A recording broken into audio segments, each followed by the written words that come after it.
Hi guys, welcome to अभ्यास। आज मैं लेकर आ गई आप लोगों का सेक्शन डी, जहां से अपन लोग स्टार्ट करेंगे 25th क्वेश्चन। ये अपन लोगों का 25th क्वेश्चन है और आई थिंक ये गाइस आप लोगों ने देखा होगा आपकी एनसीईआरटी बुक में। अपन लोगों का ये जो 25th क्वेश्चन है, इसमें कहा गया है कि अपन लोगों का जो गिवन फिगर है,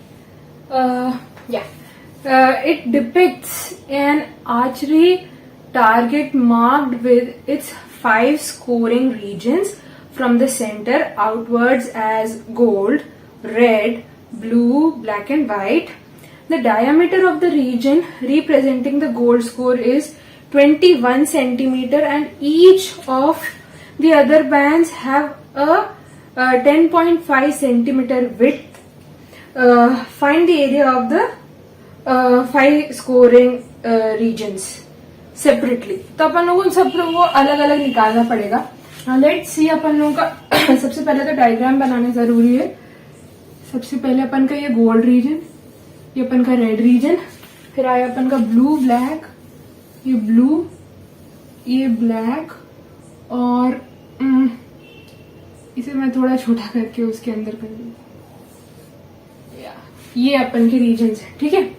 तो ये अपन लोगों का मैं यहाँ लिख रही हूँ, ये व्हाइट रीजन है, ये ब्लैक रीजन है, ये बीएल जो है ये ब्लू रीजन है, ये आर जो है वो रेड रीजन है, और ये गोल्ड रीजन है।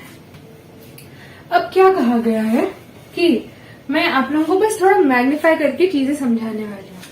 सबसे पहले ये जो है, ये मैं आप लोगों को दिखा रही हूँ कि ये जो है मैग्नीफाई करके क्या मतलब जता रहा है, ठीक है।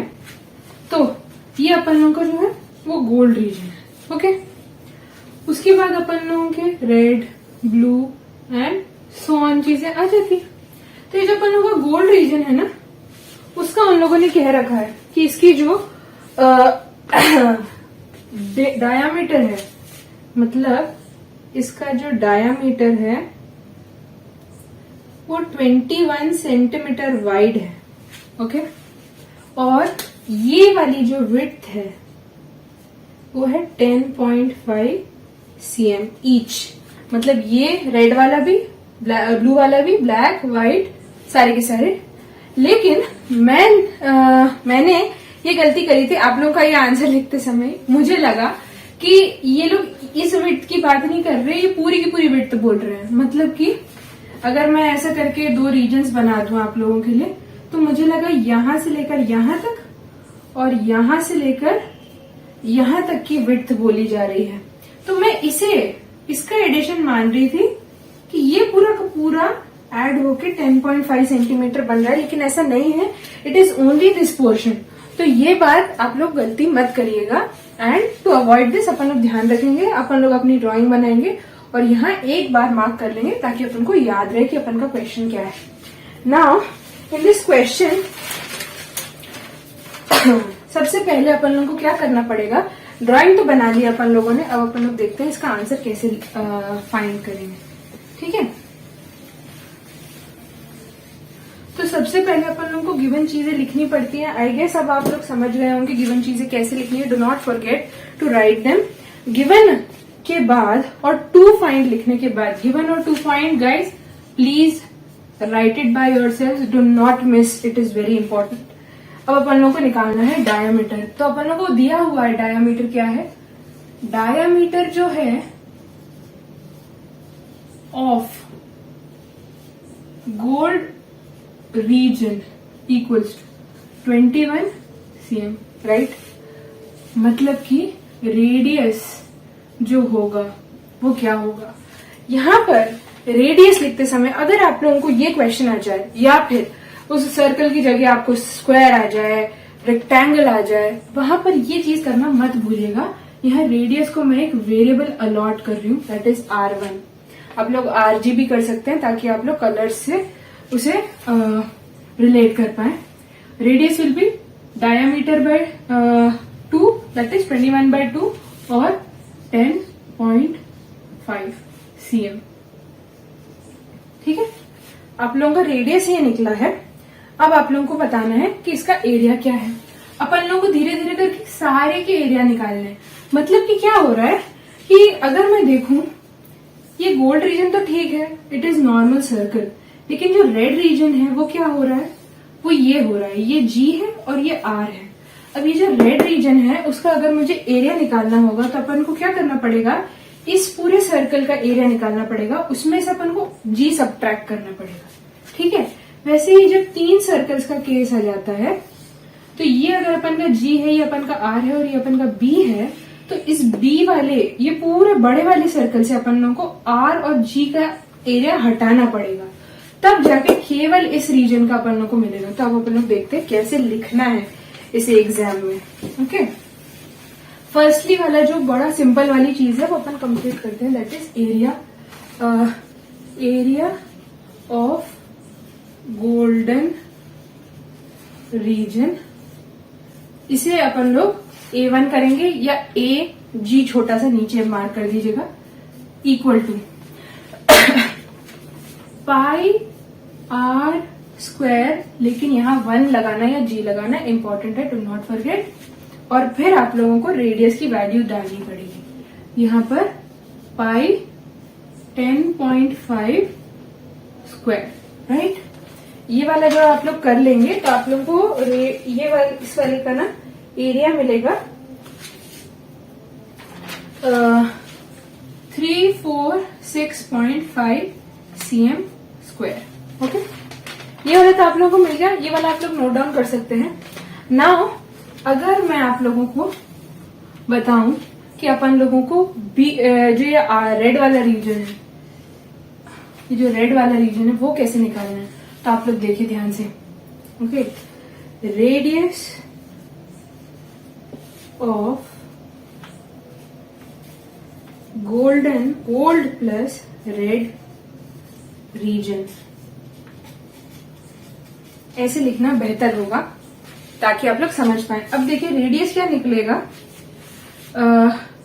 Radius of golden region, region को पूरा लिखने की जरूरत नहीं है, प्लस यहां देखिए प्लस, यहां आप लोग थिकनेस या विड्थ लिख सकते हैं, width of red region. Okay, या फिर यहां केवल R1 भी लिख देंगे तो चलेगा। सी R1 से क्या आप लोगों को मदद मिल रही है, आप लोग यहां लिख रहे हैं रेडियस ऑफ गोल्डन रीजन, लेकिन अगर आप लोग चाहें तो ये पूरी की पूरी चीज को आप लोग रिमूव करके केवल R1 लिख देंगे तो भी चलेगा। आपका इतना सारा स्पेस बच गया, और यहां पर ये पूरी चीज लिखना इज इम्पोर्टेंट, और यहां लिखिए R2, ठीक है। और मैं इसे यहाँ इम्पोर्टेंट मार्क करूंगी, आप लोग लिख लीजिए। अब देखिए क्या हो रहा है, R1 जो था वो अपन लोगों का था 10.5, ये जो थिकनेस थी वो बताई गई थी कि वो भी 10.5 है, 10.5 इक्वल टू 21 है कि नहीं। तो अपन लोग को मिल गया R2 अपन लोग का 21 है। ओके, अब अपन लोग क्या करेंगे, अपन का एरिया निकालेंगे।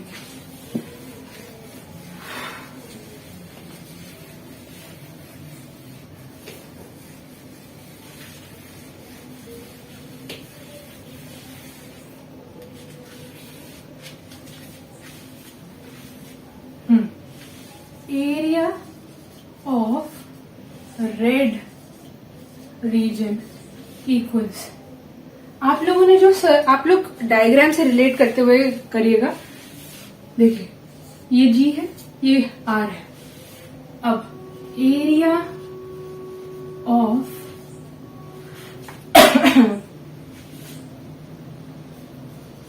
Gold plus red region minus area of golden region, या फिर एरिया ऑफ गोल्डन रीजन को हटा के आप लोग केवल A1 लिख दीजिए। ओके, लेकिन यहां पर मार्क करना जरूरी है, अगर आप लोगों ने नहीं मार्क किया तो आप लोग वो A1 और R1 ये सब यूज नहीं कर पाएंगे। देन आप लोग देखिए यहाँ पर लोग A1 सब्ट्रैक्ट कर रहे हैं, तो क्या होगा, अपन लोगों का एरिया ऑफ गोल्ड एंड ये वाला जो रीजन आएगा ना वो आएगा ये वाला आर लगाने से। तो ये क्या होएगा पाई आर टू स्क्वायर, ठीक है, minus pi r one square. देखिए अपन लोग यहाँ पाई निकाल सकते हैं, पाई निकालिए और यहाँ देखिए r two square minus r one square लिखा जा सकता है। लेकिन यहाँ पर एक प्रॉपर्टी भी लगाई जा सकती है, वो शायद आप लोगों को याद होगी, A square minus B square equals to A minus B whole into A plus B. ये वाली प्रॉपर्टी यहाँ लगेगी और मैं ये वाला रब कर दूंगी, आप लोग देख लीजिए पहले।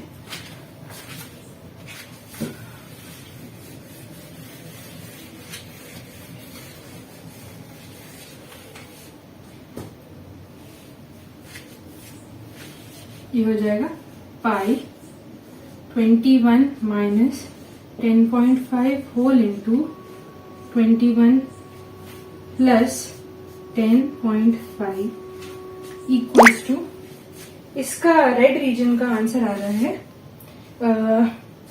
1039.5 सेंटीमीटर स्क्वायर। तो केवल रेड रीजन का अपन लोग को ये मिला है और यहाँ पर आप लोग मार्क कर दीजिए A2 कर दीजिए।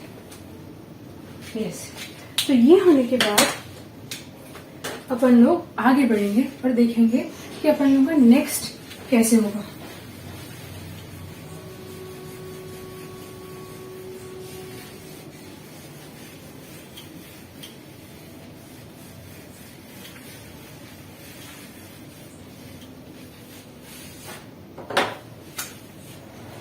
अब अपन लोगों के पास आ गया कि अपन लोगों को अपना ब्लू रीजन निकालना है, राइट। तो ब्लू रीजन निकालने के लिए सबसे पहले तो अपन लोगों को रेडियस लगेगा, है कि नहीं? यस। तो आप लोग देखिए, सबसे पहले यहाँ मैं आप लोगों को अब सारे के सारे कलर्स के हिसाब से रेडियस और एरिया बताऊंगी। ये पोर्शन है अपन लोगों का एरिया का और ये पोर्शन है अपन लोगों का रेडियस का, ठीक है। और ये भी चीज आप लोग नोट डाउन कर लीजिए जो मैं आप लोगों को बता रही हूँ कि अपन लोगों के ना, सबसे पहले तो ऐसा करते हैं,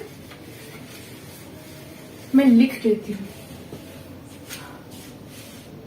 A1, ठीक है, A2, A3, A4, A5, okay.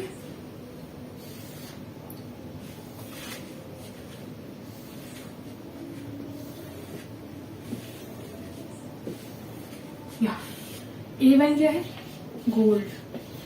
Golden reason का एरिया। A2 क्या है? रेड रीजन का एरिया। A3 क्या है? ब्लू रीजन का एरिया। ये है ब्लैक रीजन का एरिया और ये है व्हाइट रीजन का एरिया, ओके। ये अपन लोगों का एरिया के मैंने आपको सारे के सारे वेरिएबल्स निकाल के दिए।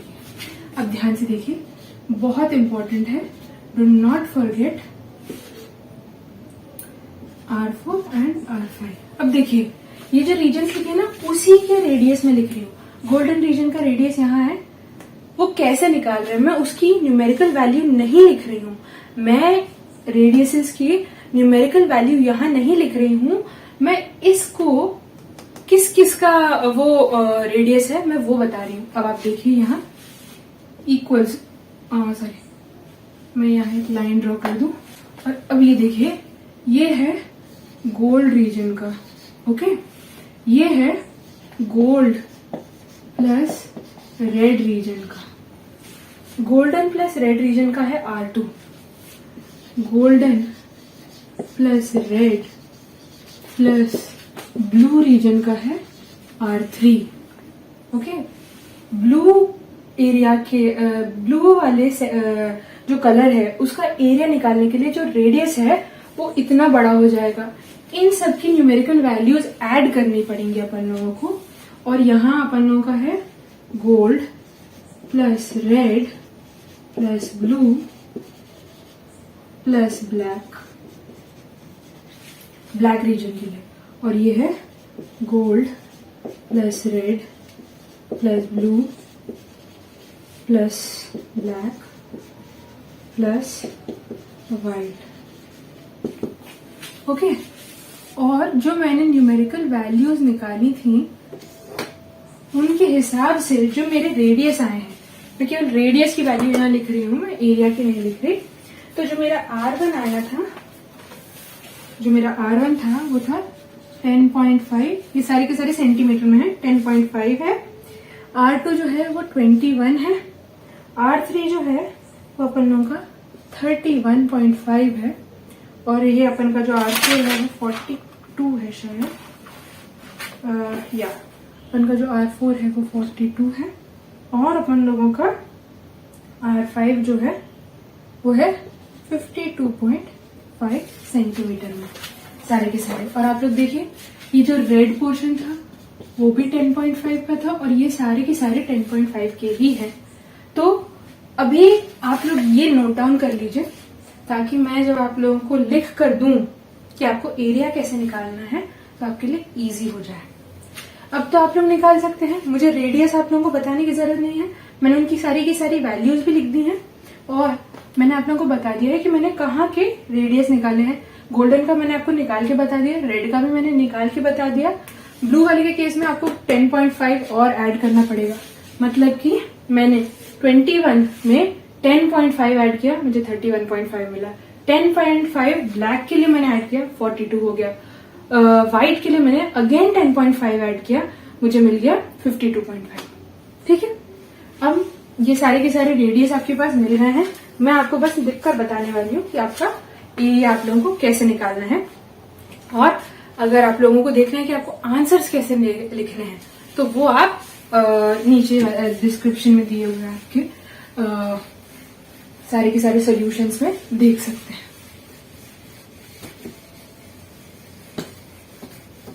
क्या होता है, टेबल बनाने से थोड़ी आसानी हो जाती है। तो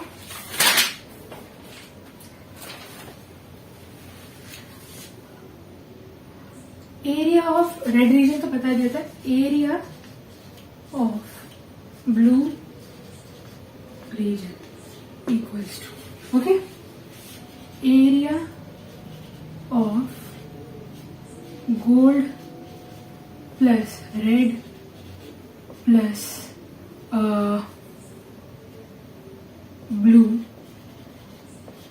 minus area of gold plus red. ठीक है, अब आप लोगों को पता है, आप लोगों का जो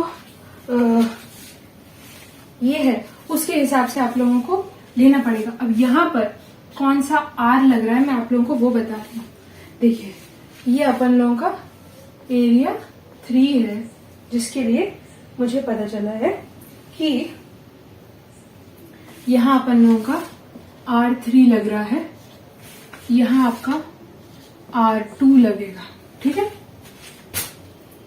फिर आप लोगों के एरिया ऑफ ब्लैक रीजन के लिए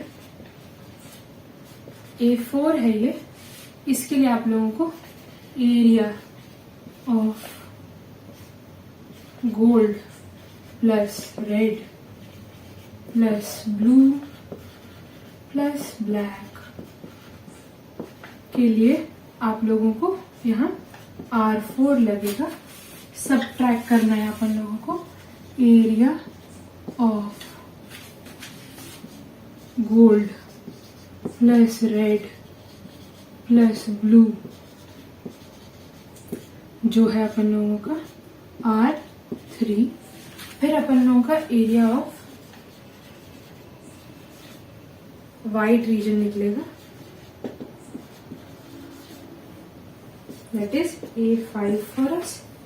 ये अपन लोगों का हो रहा है area of gold plus red plus blue plus black plus white, जिसके लिए अपन लोगों को R5 लगेगा, minus area of gold plus red plus blue plus black, जिसके लिए अपन लोगों को R4 लगेगा। ठीक है, इन एरियाज के लिए आप लोगों को ऐसे लिखना पड़ेगा। ये वाली चीजें आप लोगों को लिखनी है और फिर आप लोगों को सब जगह क्या करना, आप लोगों ने ये लिख लिया। अगर ये हो गया है तो फिर मैं आप लोगों को नेक्स्ट स्टेप बताती हूँ।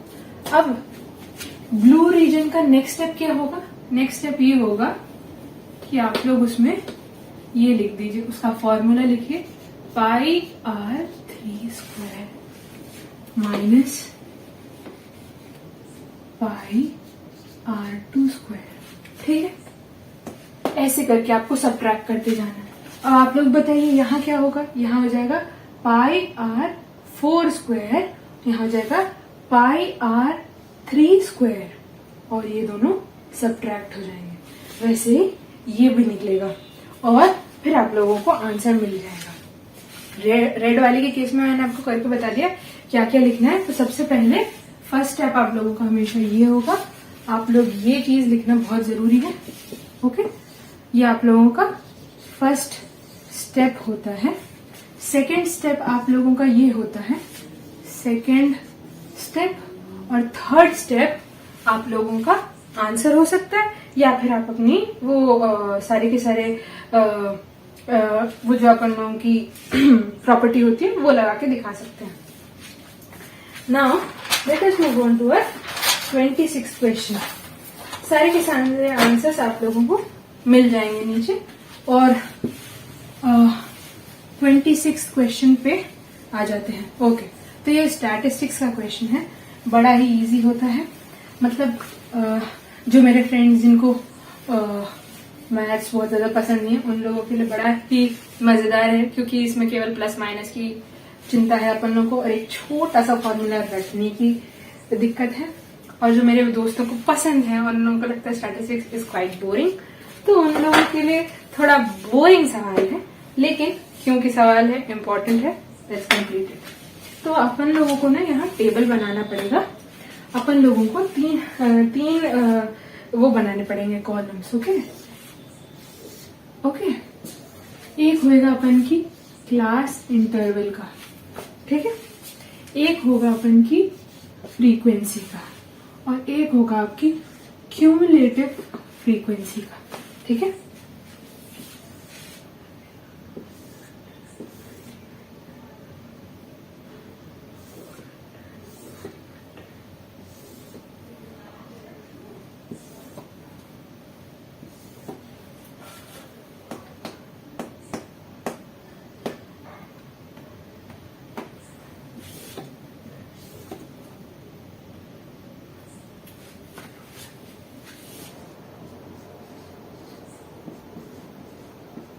अगर आप लोगों को ये नहीं देखना क्योंकि इसमें बस एक ही फॉर्मूले की बात है, तो you can just skip.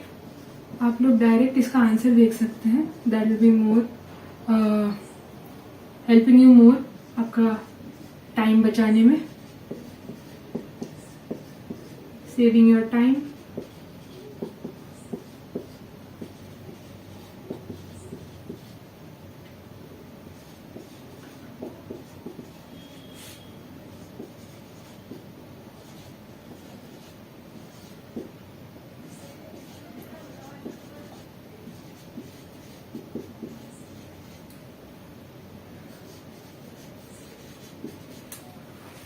Okay, तो अपन की फ्रीक्वेंसी में दो चीजें मिसिंग हैं और उनको इन लोगों ने एक वेरिएबल असाइन कर दिया। ये 2 है, ये 5 है, ये x है।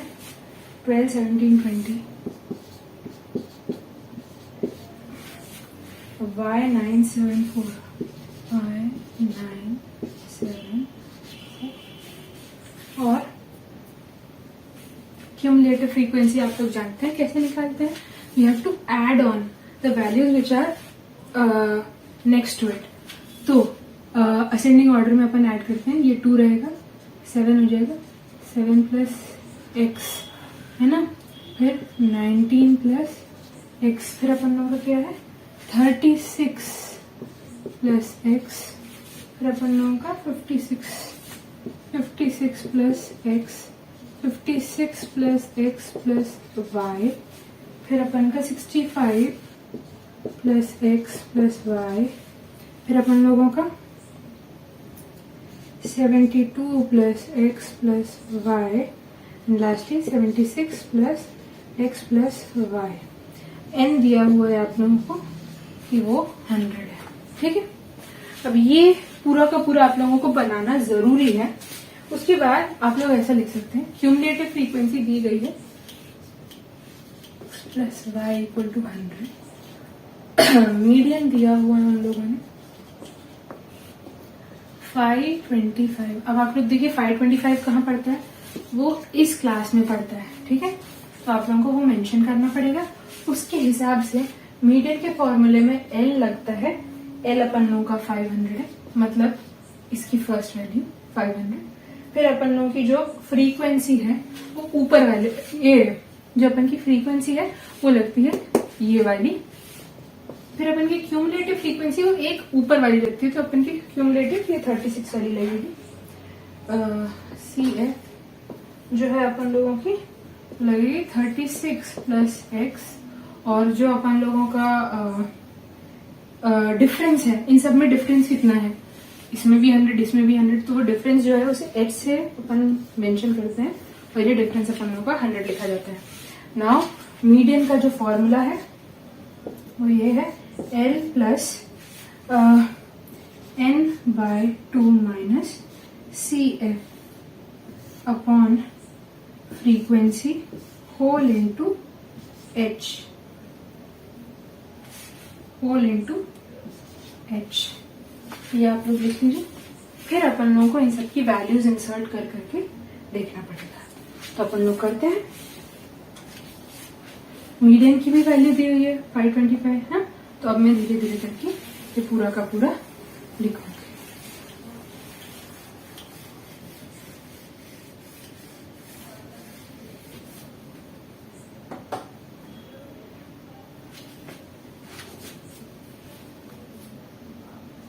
$525 equal to 500 minus, plus 100 by 2 minus 36 plus x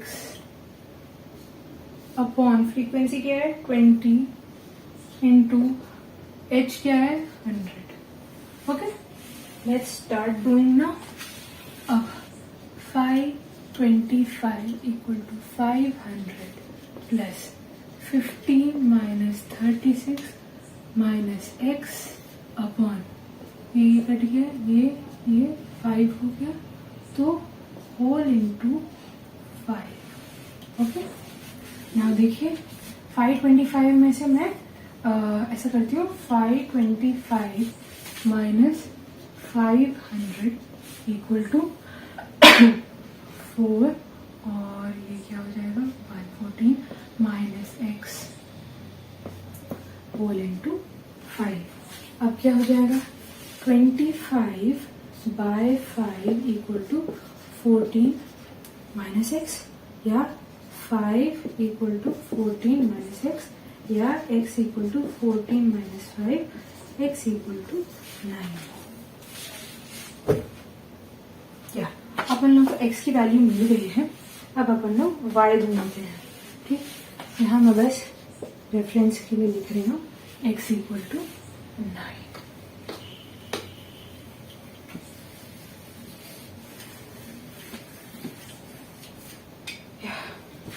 अब जो अपन लोग का 76 plus y plus x equal to 100 वाला था, उसमें क्या हो रहा है y plus x equal to 100 minus 76, या y plus x equal to 100 24। 76 अगर अपन लोगों को 100 में से माइनस करना है तो will be left with 24। x की वैल्यू डाली y प्लस 9 इक्वल टू 24, या y इक्वल टू इसमें से माइनस करेंगे विल बी लेफ्ट विथ 15। या क्योंकि y की वैल्यू ये है, x की वैल्यू ये है, गिवन डायरेक्टेड टर्म। और ऐसे करके आप लोग खत्म कर सकते हैं। Going on to the next question.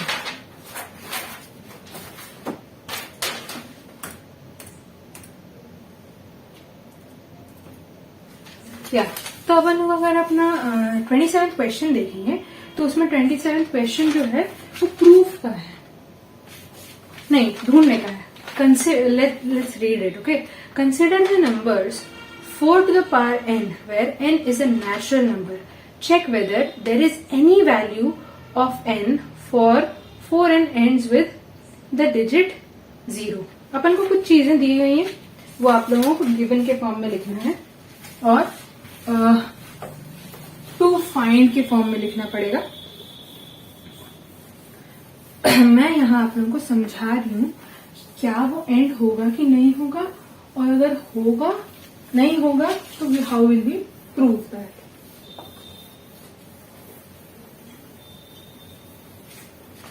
ठीक है, तो अपन लोगों का जो ये 4n, मतलब आप लोगों को यहाँ 4 टू द पावर n के बजाय एक number two the power n ऐसा सोचना है.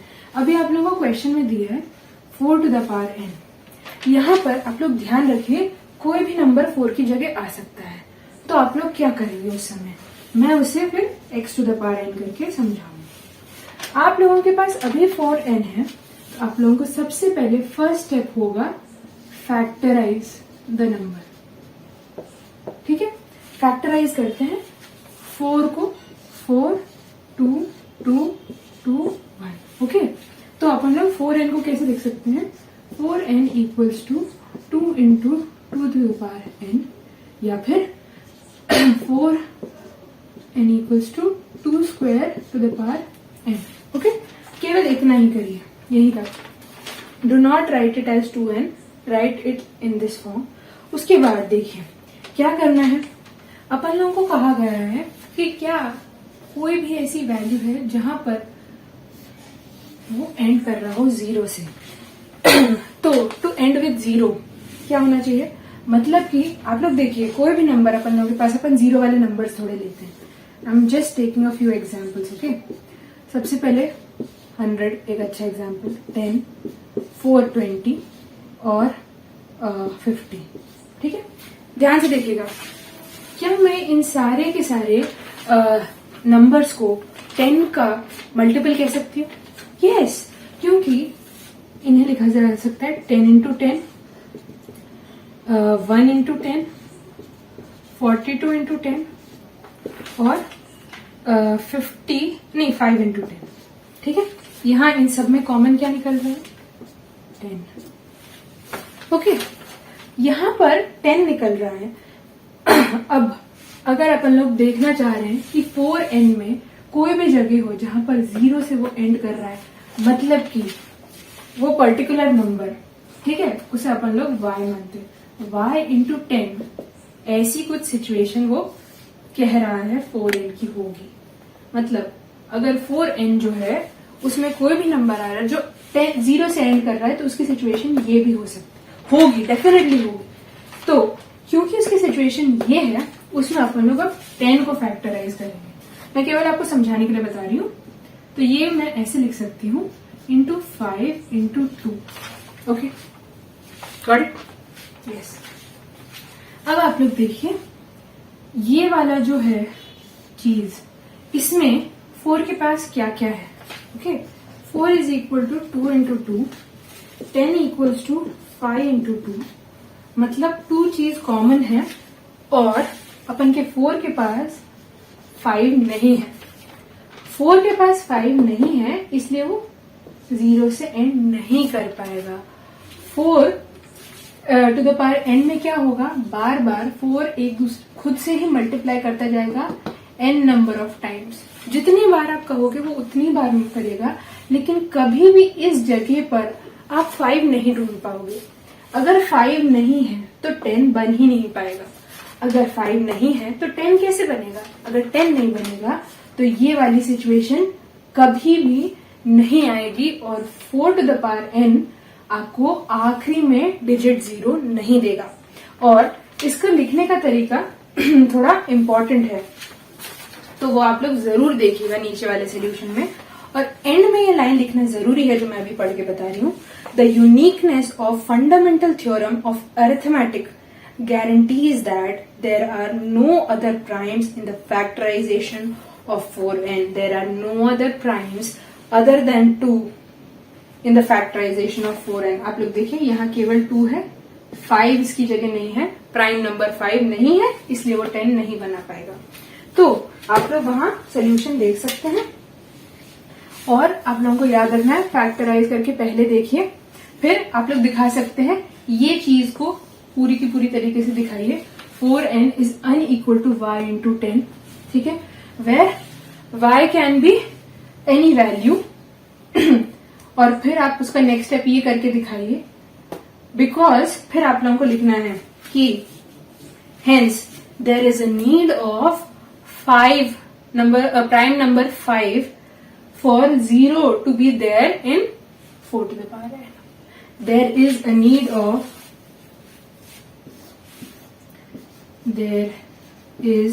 a need of prime number 5 for a 0 to be there at the end of 4n. You can write this.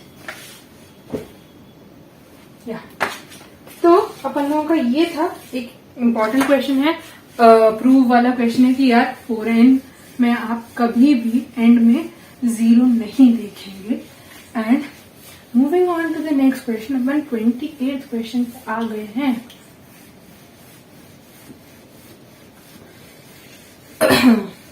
Yes guys, तो अपन लोगों को शुरू करना था अपने 28th क्वेश्चन के साथ. अपन लोगों का 28th क्वेश्चन है सेक्शन डी से. Let's read the question. In the given figure the line segment XY is parallel to side AC of triangle ABC and it divides the triangle into 2 parts of equal areas. Find the ratio AX and AB upon AB. तो friends, ये वाला question जो है उसे करने से पहले मैं आप लोगों को बस एक टिप देना चाहूंगी कि ऐसे क्वेश्चंस में जब भी आपसे कह दिया जाए कि इट इज पैरेलल, तो आपको बहुत सारी चीजें लग सकती हैं.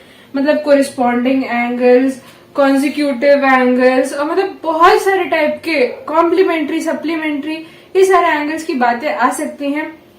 और ये सारी बातें अपन लोगों को ना शायद 7 से सिखाई जा रही थी, इस मकसद से कि अपन लोग 10th में जाके वो याद रखें. लेकिन जिन मेरे फ्रेंड्स को नहीं याद है तो please do revise them all. I try my best कि मैं आप लोगों के लिए वो डाल सकूं, लेकिन अगर नहीं डाल पाऊं तो आप लोग प्लीज अपने ना कुछ नोट्स देख लीजिएगा कि ये पैरेलल लाइंस के साथ एंगल कैसे रिलेटेड है. ऐसे करके आप गूगल पे लिख देंगे तो आपको डेफिनेटली सारे ही मिल जाएंगे. लेकिन जो मैंने नाम लिए ना, ये कॉन्जिक्यूटिव, सप्लीमेंट्री, कोरिस्पॉन्डिंग और कॉम्प्लीमेंट्री, ये 4 तो जरूर ही कर लीजिए, बहुत इंपॉर्टेंट है. तो लेट्स, फर्स्ट पॉइंट अपन का हमेशा से ये रहा है, let's draw the figure.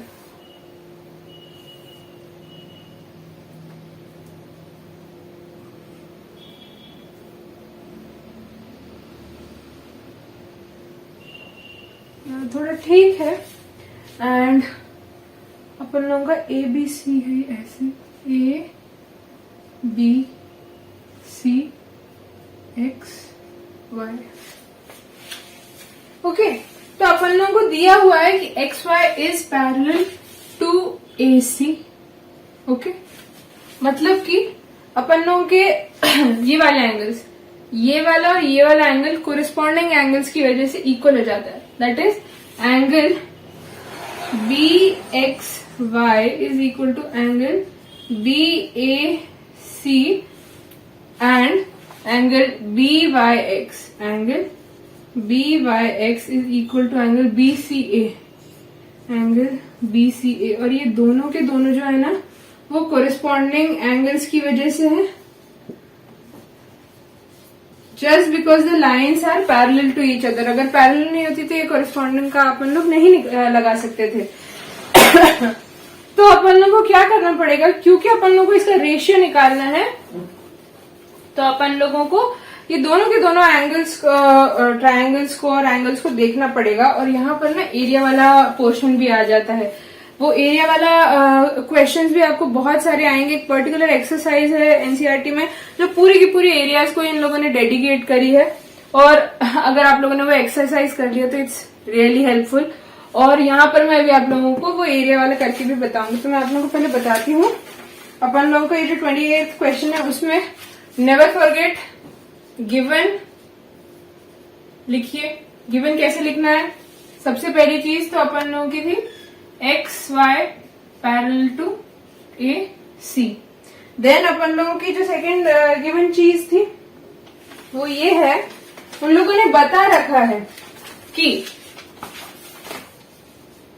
Area of triangle B X Y, ध्यान से देखिए, area of triangle B X Y, ये मैं आप लोगों के लिए वो ट्रायंगल बना रही हूँ बी एक्स वाई, बस समझाने के लिए, आप लोग मत मनाइएगा।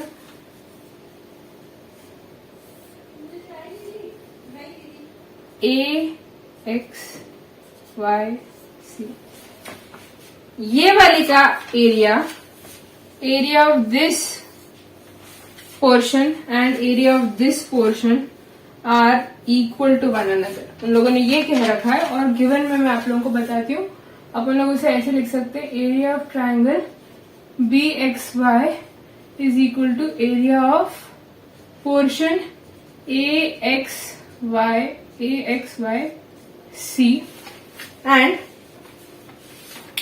अब आप लोग देखिए, ये दोनों के दोनों को अगर मैं जोड़ दूं, इन दोनों के दोनों इमेजेस को अगर मैं जोड़ दूं तो मुझे ये वाला पोर्शन मिल जाएगा, दैट इज ए बी और सी।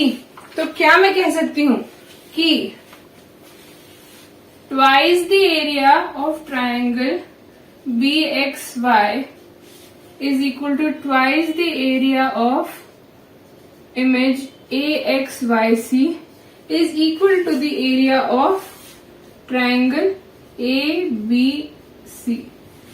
देखिए, इन दोनों का एरिया अगर आप जोड़ दें तो वो एरिया ऑफ ABC को इक्वल करेगा। ठीक है, तो अपन लोग उसे ऐसे भी लिख सकते हैं, मतलब area of triangle BXY plus area of triangle object या इमेज ये equals to area of triangle ABC ना। अगर ये है और ये दोनों एक दूसरे के इक्वल है तो ये ट्वाइस कर सकते हैं अपन लोग। आप चाहे ये लिखिए या ये लिखिए, वो it will be equal to this. तो मैंने वही यहां पर लिख दिया है। और अब मैं जो अभी अपन लोगों को यूजफुल पोर्शन नहीं है वो हटा के आप लोगों को बता रही हूँ।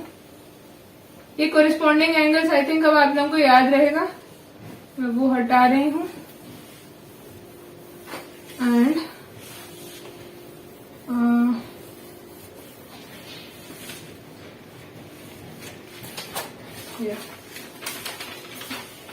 तो अपन लोगों का क्या करना पड़ेगा, अपन लोगों को कि इन लोगों ने क्या रखा है, टू फाइंड है अपन लोगों का यहाँ,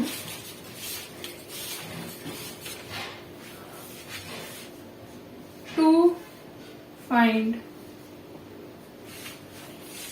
AX upon AB, AX upon AB।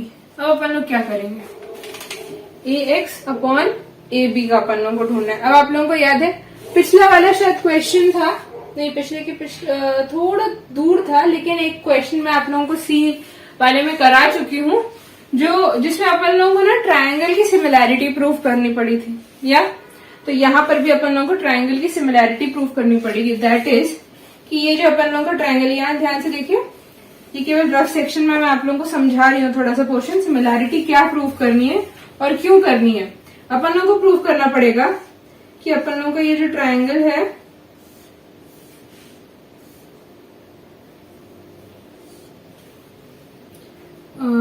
X Y B B ए सी एक्स, तो अपन लोगों को प्रूव करना है कि ये वाला जो ट्रायंगल है वो ये पूरे ट्रायंगल से सिमिलर है।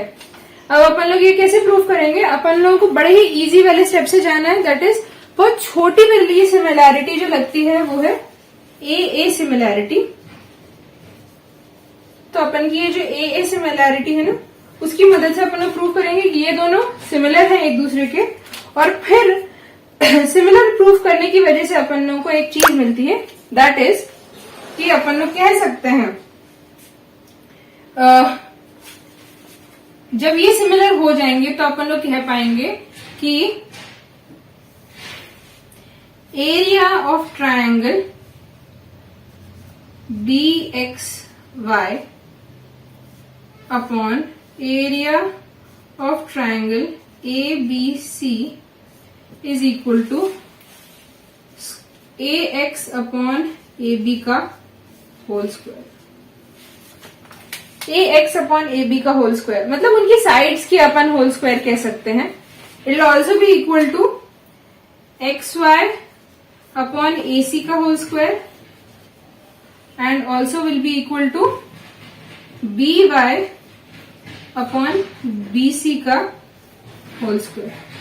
तो ये सारे के सारे इक्वल होंगे, लेकिन अपन लोग को ये ढूंढना है, ठीक है। एरिया वाली पोर्शन की मदद से अपन लोग ये वाला पार्ट ढूंढेंगे, फिर अपन लोग उसका स्क्वायर रूट कर देंगे। तो अपन लोग सबसे पहले ये ए सिमिलैरिटी के हिसाब से जाते हैं। मैं ये वाला डायग्राम अभी नहीं हटा रही और आप लोगों को समझाते हुए लिख रही हूं कि अपन लोगों को इसकी ए सिमिलैरिटी कैसे प्रूव करनी है, ठीक है।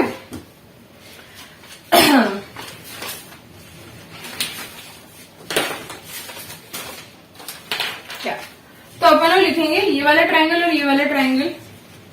In triangle BXY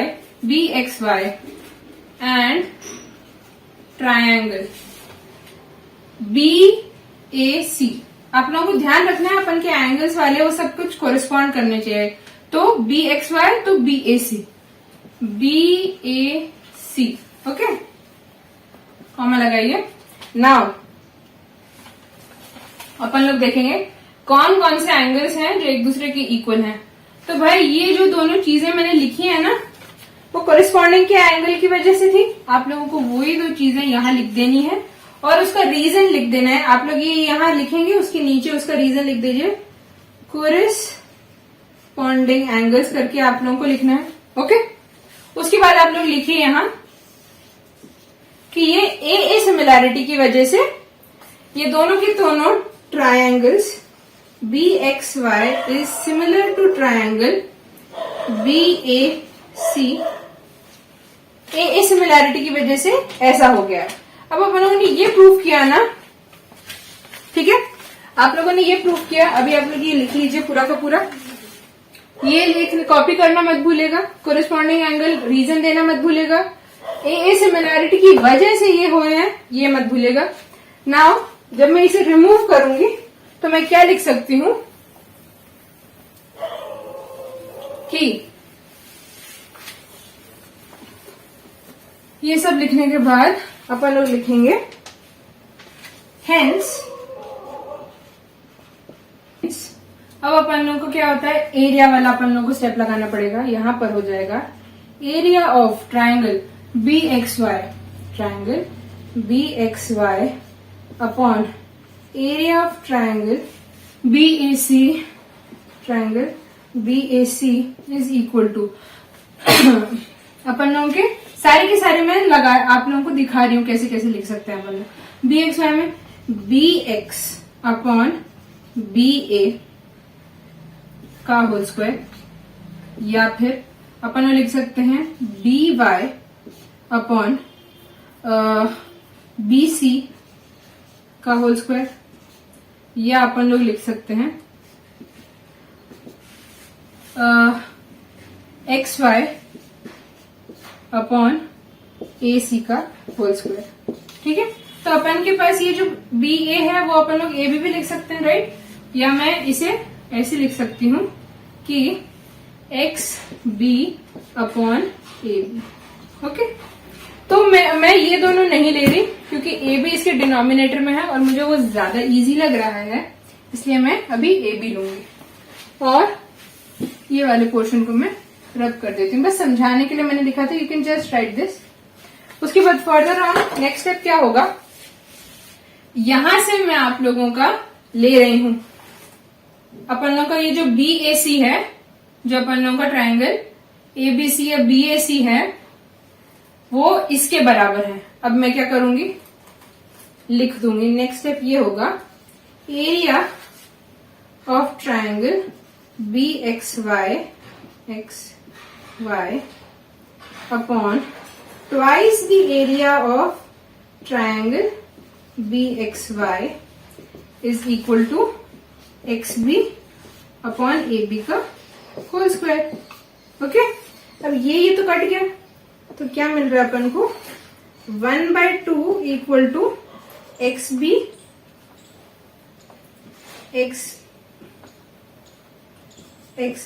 upon AB का होल स्क्वायर। अभी अगर मैं स्क्वायर हटा दूं तो यहाँ रूट लग जाएगा, राइट, और रूट लग जाएगा तो क्या होगा कि अपन लोगों का 1/√2 equal to XB upon AB है। ठीक है, अब आप लोग देखिए, यहां तक तो अपन लोग पहुंच गए। यहां पर आप लोगों को रुक जाना है। अब आप लोगों को फोकस करना है इस एरिया में, जहां मैं आप लोगों को कुछ बता। अब आप लोग केवल इसी एरिया पर फोकस कीजिए। AB को मैं क्या लिख सकती हूँ, it is a combination of two lines, addition of two lines. Which two lines? तो अपन लोग कह सकते हैं कि AX plus XB, right? Can't we say? Yes, we can say. लेकिन यहां पर क्या हो गया है, अपन लोगों की ये जो जगह है, यहां पर अपन लोगों को XB अपॉन AB मिल रहा है, लेकिन ढूंढना अपन को AX अपॉन AB है, राइट? अपन लोगों को मिला है XB अपॉन AB, लेकिन ढूंढना AX अपॉन AB है। तो अपन को क्या करना पड़ेगा कि अपन लोगों को ढूंढना पड़ेगा कि अपन लोग कैसे इसे कन्वर्ट कर दें इसमें। वी हैव टू कन्वर्ट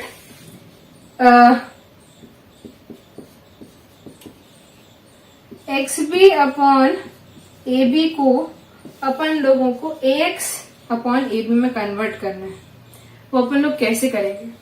वो अपन लोग ऐसे कर सकते हैं कि यहां पर अपन लोग इन दोनों के दोनों आइटम को 1 से माइनस कर दे, सब्ट्रैक्ट कर दे। देखिए क्या होगा, मैं ये वाली चीज यहीं लिखी रहे, यहां पर लिखी रहने देती हूँ ताकि अपन को याद है। AB equal to AX plus XB, और AX अपन को ढूंढना है, तो AX equal to AB minus XB, right?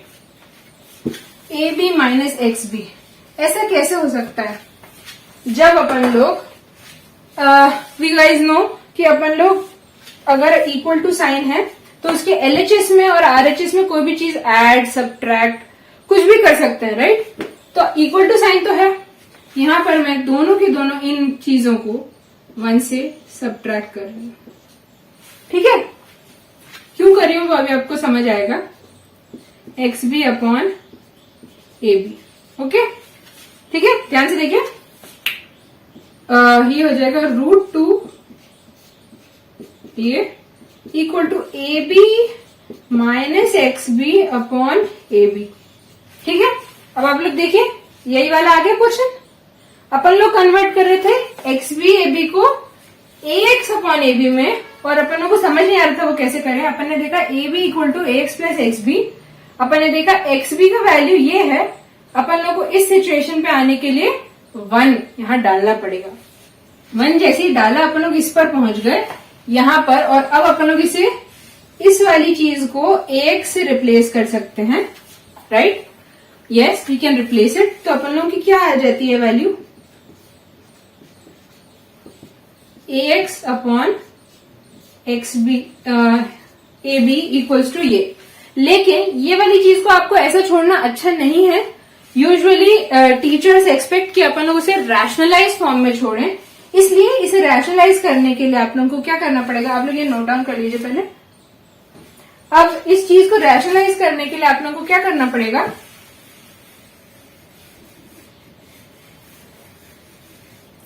आप लोगों को AX upon AB equal to √2 minus A into √2 by, क्योंकि ये तो 1 होता है, अब देखिए ax/ab क्या हो रहा है 2 माइनस √2/2। इस पे छोड़ना टीचर्स को बेहतर लगता है एंड वो सही भी माना जाता है। ये कोई गलत चीज नहीं है, लेकिन rationalise form is always considered better.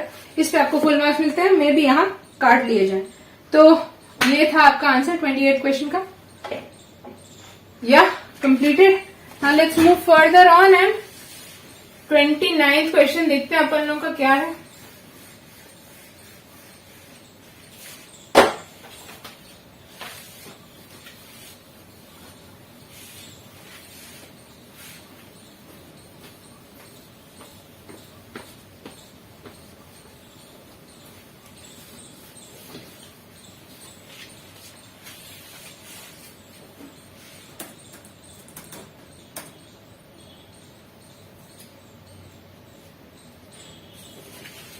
Okay 29th question. अपन लोग का 29th क्वेश्चन जो है वो कहता है कि Rashid got a playing top लट्टू as his birthday present which surprisingly had no colour on it. He wanted to color it with his crayons. The top is shaped like a cone surmounted by a hemisphere. The entire top is 5 centimeter in height and the diameter of the top is 3.5. Find the area he has to color. मतलब कि अपन लोगों को उसका surface area का colour निकालना पड़ेगा ताकि राशिद उसे कलर कर पाए। तो अपन लोगों का जो पहले तो अपन समझते हैं अपन लोगों का सिनेरियो क्या है बाय ड्रॉइंग द डायग्राम। ये अपन लोगों का लट्टू है, ठीक है। उन लोगों ने कह रखा है कि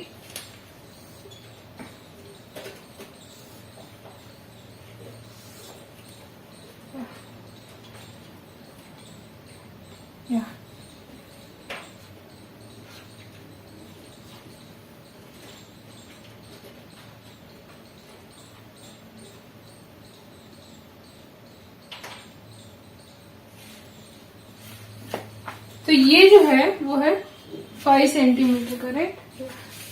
ये 5 सेंटीमीटर का है और अपन लोगों का जो इसका डायमीटर है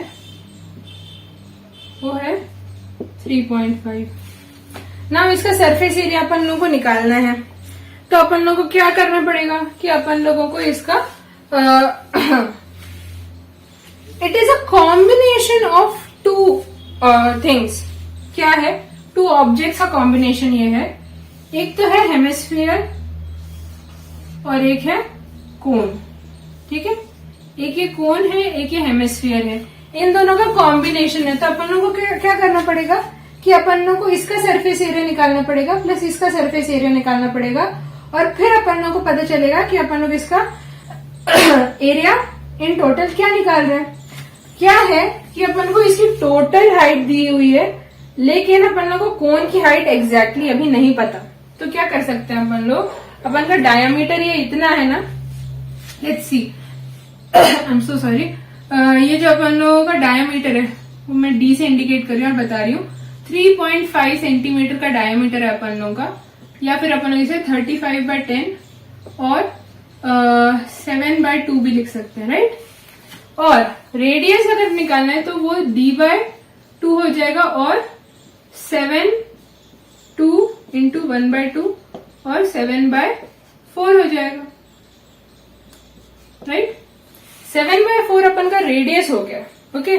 मतलब कि अगर मैं देखूं यहां से यहां तक का उसका रेडियस जो है वो हो गया है 7/4 और यहां तक जो है ना वो हाइट क्या हो जाएगी 5 माइनस 7/4 और 20 - 7/4 और 13/4।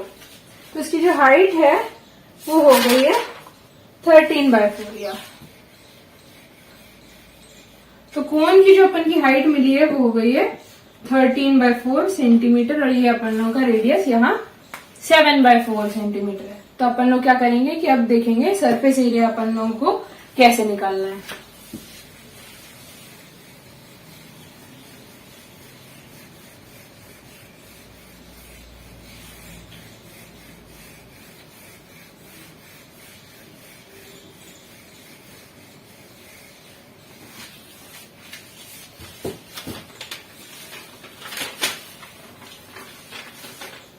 तो अपन लोगों ने रेडियस तो निकाल लिया था। रेडियस जो निकला था, रेडियस के में क्या है कि हेमिस्फीयर और अपन के कोन का रेडियस जो है वो इक्वल है, ठीक है। That is equal to 7/4 centimetre. Next चीज क्या है, अपन लोगों ने हाइट ढूंढी थी। हाइट ऑफ कोन जो है that is equal to 13/4 centimetre, जो अभी अपन ने निकाली।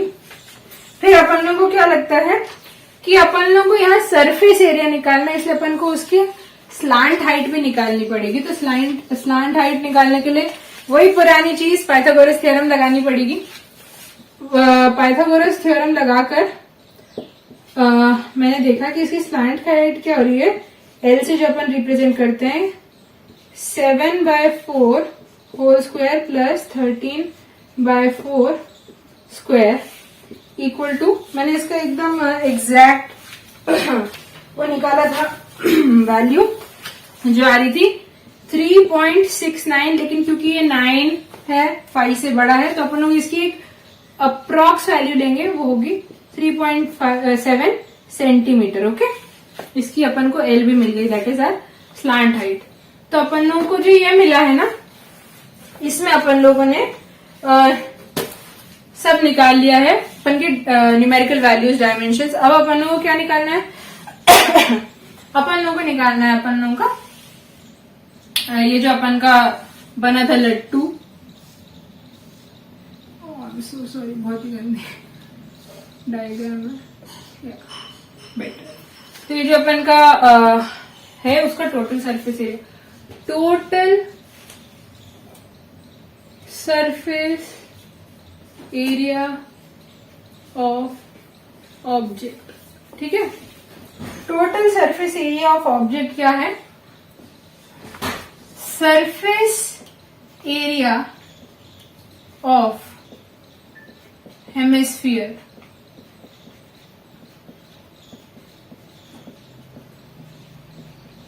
Plus surface area of cone.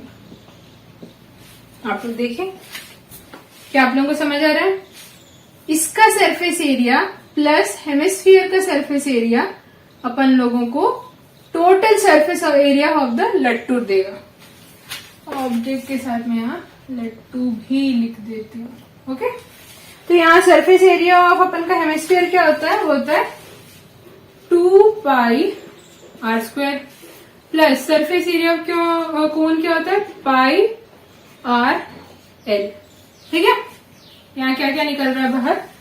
I don't think यहाँ अपन लोगों को दिया था कितनी वैल्यू लेनी है अपन लोगों को, या इन लोगों ने बताया हुआ है कि अपन लोगों को पाई इक्वल टू 22/7 लेना है। तो ये देखिए पाई आर बाहर निकला, 2r प्लस l जो है वो अपन अंदर छोड़ सकते हैं। 22/7 और अपन को जो रेडियस निकला था वो आया है 7/4 और यहाँ जो है वो 2r है, तो 2 into 7/4 प्लस 3.7 आप ऐसे छोड़ सकते हैं। देखो ये कट गया, ये 2 बचा, ये 11 बचा, ये 2 से कट गया। नाउ सी ये क्या आ रहा है अपन लोगों का 5.5 into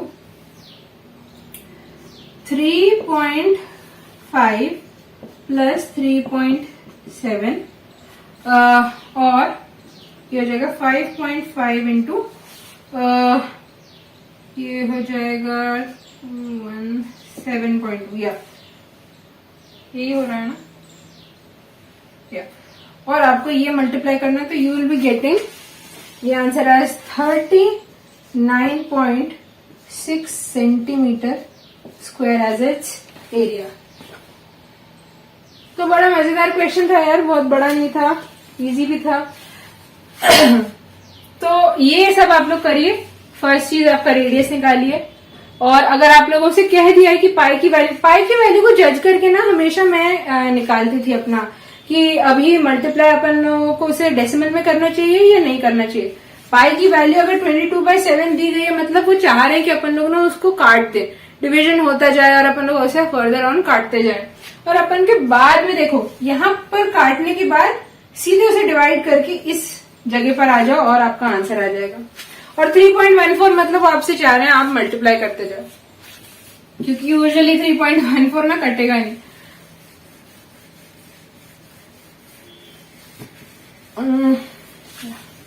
तो अब यार अपन लोग आ गए अपन के 30th क्वेश्चन पे, आखिरी क्वेश्चन पे, बड़ा इंपॉर्टेंट है। देखते हैं क्या है। सर्कल्स वाले चैप्टर से आई थिंक, या ये तो सर्कल्स वाले चैप्टर से, सर्कल्स वाले चैप्टर से अपन लोग देखते हैं क्या है। तो अपन लोगों को कुछ चीजें गिवन है और कुछ चीजें निकालनी है। ये अपन लोगों का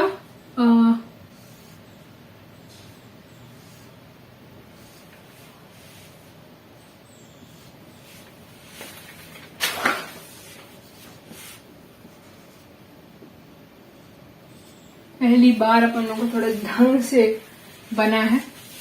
और ये है अपन लोगों का शेडेड पोर्शन, ठीक है। ये आप लोगों का शेडेड पोर्शन है और अपन लोगों को ये वाला पोर्शन निकालना है, शेडेड पोर्शन बस निकालना है। तो अपन लोगों को क्या करना पड़ेगा, सबसे पहले तो अपन लोग लिखते हैं 30th क्वेश्चन में गिवन क्या है। I'll read that question. Find the area of the segment AYB.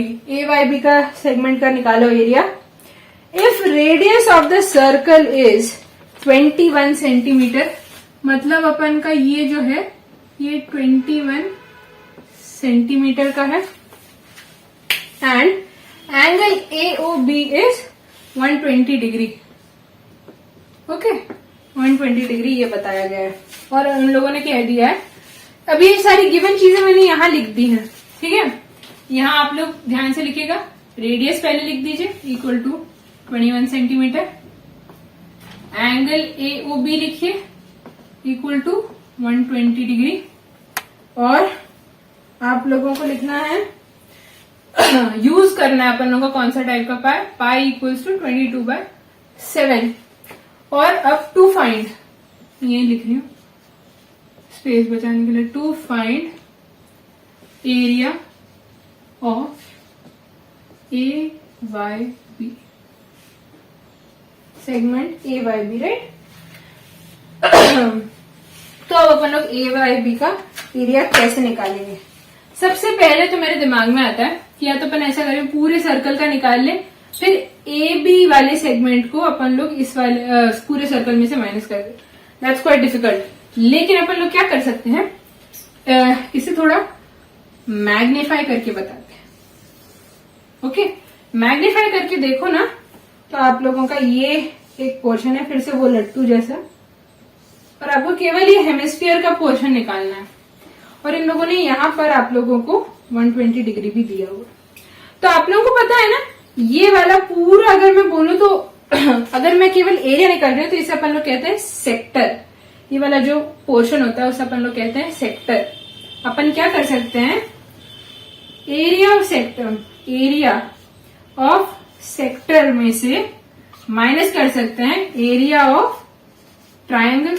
इस ट्रायंगल को तो काउंट नहीं करना, तो अपन लोग सेक्टर, ये पूरे सेक्टर में से ट्रायंगल का एरिया माइनस कर दें तो अपन को क्या मिलेगा, एरिया ऑफ सेगमेंट। तो अब अपन लोग सारे के सारे ये जो इन लोगों ने चीजें बताई हैं कि AB और वो सब यूज करते हुए लिखते हैं कैसे अपन लोगों को एग्जाम में लिखना है और कैसे अपन लोग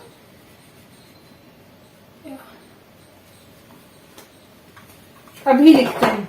तो अपन लोगों को लिखना पड़ेगा एरिया ऑफ सेगमेंट, आप लोगों को नेम करना पड़ेगा सेगमेंट को, segment AYB equals to area of sector, area of sector AOBY minus area of triangle AOB। देख लीजिए आप लोग, ये area of segment equals to area of sector minus, मुझे बड़ा ही अच्छा ख्याल आया कि ये जो अपन का है, ये अपन का पूरा सेक्टर है, ठीक है, ये अपन का पूरा सेक्टर है, लेकिन क्योंकि अपन को केवल इतने सेगमेंट का निकालना है तो we can just subtract the area of our triangle और अपन को ये मिल जाएगा। तो अब अपन लोग सेक्टर का एरिया लिखते हैं। सेक्टर का एरिया क्या होता है? Just the area of circle multiplied by a few things. तो pi r square into angle of r, ये एंगल क्या है? एंगल अपॉन 360 डिग्री, ठीक है, माइनस एरिया ऑफ ट्राइंगल। तो एरिया ऑफ ट्राइंगल ये अपन लोग का आइसोसेलेस ट्राइंगल है, राइट। और अपन लोग उसे कैसे लिख सकते हैं? जब भी अपन लोगों को एंगल दिया हो, अपन को नहीं पता, तो ये साइन वाला अपन लोगों को पता है कि A into b into sine of angle upon 2, ठीक है। तो ये एंगल जो होता है, ये आइसोसेलेस ट्रायंगल, मतलब कोई भी ट्रायंगल के केस में अगर आप लोगों को पता है, ये अपन का होता है A, ये होता है B, ये होता है C, और ये एंगल अपन का थीटा है, तो इसमें आप लोग साइन थीटा लगा सकते हो और इसमें आपका हो जाता है area of triangle will be equal to A into b into sine theta upon 2, ऐसा होता है ये केस।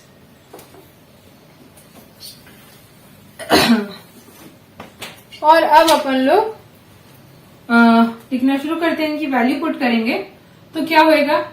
पाई को तो 22/7 ले लेते हैं, इंटू आर स्क्वायर कितना है? 21 इंटू 21 इंटू 120 अपॉन 360 माइनस ये 21 इंटू 21 इंटू साइन 120/2 है। यहाँ तो कटना मुश्किल है, यहाँ पर काट देते हैं। ये हो जाएगा 3, ये हो जाएगा 3, ये 1, 3 कट गया। और अब आप लोगों का आंसर आएगा 462 माइनस 190.96 अपन लोगों का, इसका मतलब एरिया ऑफ सेक्टर का आंसर आएगा 462, एरिया ऑफ ट्रायंगल का आएगा 190.96 इक्वल टू 271.04। ये आप लोगों का एरिया ऑफ सेगमेंट A/B हो जाएगा answer. You can just right it. या तो इसके साथ फ्रेंड्स अपन लोगों ने खत्म कर लिया है अपन लोगों का सेक्शन डी भी। आप लोगों का सैंपल पेपर 2 खत्म हो गया है। I think it was helpful. And अब मैं अपना सैंपल पेपर 3 के सारे आंसर्स इन्हीं 2 दिनों में कंप्लीट करके आप लोगों के साथ शेयर कर रही होंगी। Till then take care. अभी मैंने देखा है कि थोड़ा वायरस फिर से फैल रहा है, सो आपकी हेल्थ का भी ध्यान रखें। बाहर घूमने जाते समय अगर हो सके तो please do wear a mask और अपनी हेल्थ का ध्यान रखें। Keep working hard and